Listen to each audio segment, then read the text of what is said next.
Prasad is a traditional Hindu sweet dish that is made during religious festivals such as Diwali. This delicious dessert is made using flour, sugar, butter, milk, and spices such as cardamom and cinnamon.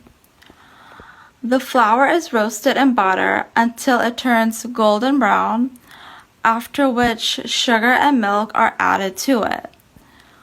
The mixture is then cooked until it thickens, and the spices are added to give it a rich and aromatic flavor. Once the mixture is ready, it is then garnished with raisins or other nuts to add a crunchy texture. Prasad is often served warm and is a favorite among Indo-Caribbean Hindus.